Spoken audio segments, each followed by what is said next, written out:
Blessings of peace to all. In the first of the 8 chapters of the document Fratelli Tutti, which is entitled Dark Clouds over a Closed World,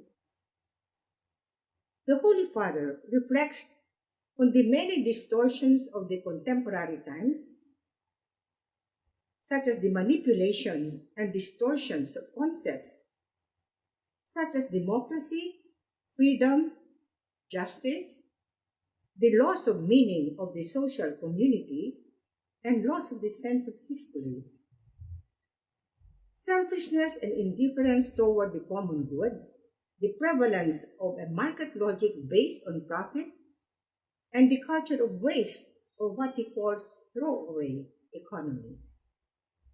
There are the problems of unemployment, racism, poverty, the disparity of rights and its aberrations such as slavery, trafficking, abuse of women, organ trafficking, and it deals with global problems that call for global actions. He sounds the alarm against a culture of wars that causes the proliferation of organized crime fueled by fear and loneliness. It talks of new cultural colonialism and the plight of migrants and migrant workers.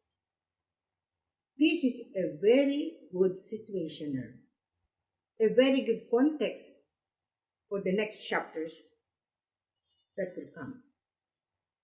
It is very comprehensive and insightful in its analysis of present realities, new understandings of old concepts, pointing out the opposite effects of promised prosperity and sense of belonging to the whole of humanity by the deceptive word globalization. Pope Francis does not stop calling on us to break our complacency and to feel jointly responsible for the common good.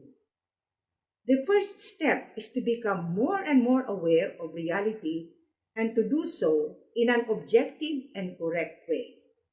That is the reason for this first chapter.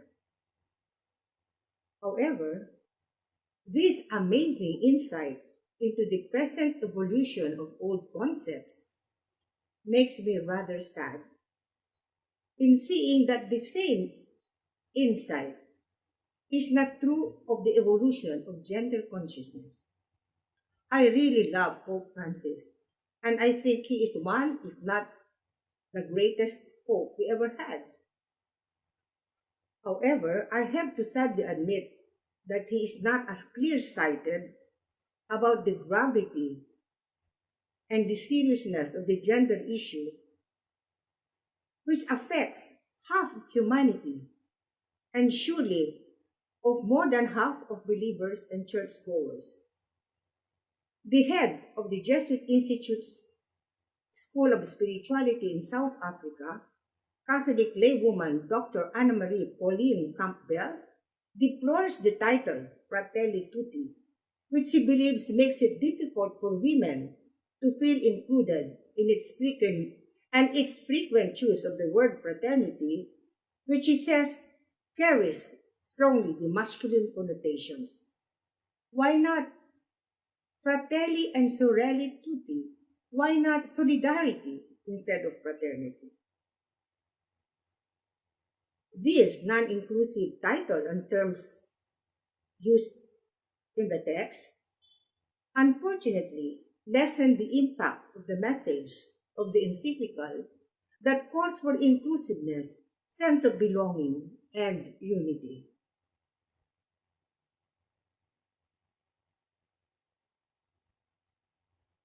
This is not to say that the encyclical does not deplore the situation of women. The document states, and I quote, "Similarly, the Organization of Societies Worldwide is still far from reflecting clearly that women possess the same dignity and identical rights as men. We say one thing with words, but our decisions and reality tell another story. Indeed, doubly poor are those women who endure situations of exclusion, mistreatment, and violence, since they are frequently less able to defend their rights. Wonderful words.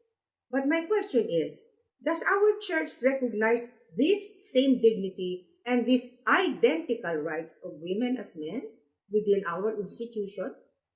And doesn't the church also say one thing in its decisions and decisions, one thing in words, and decisions tell another story?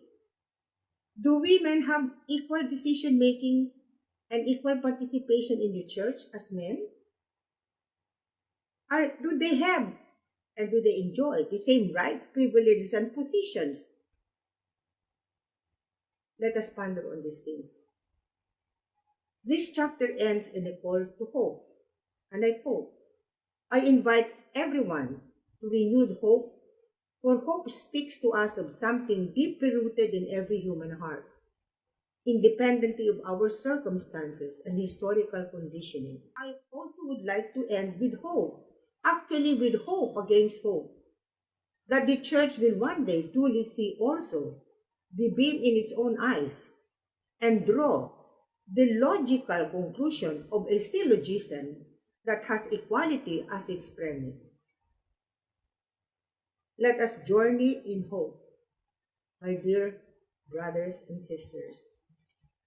God bless. Thank you very much.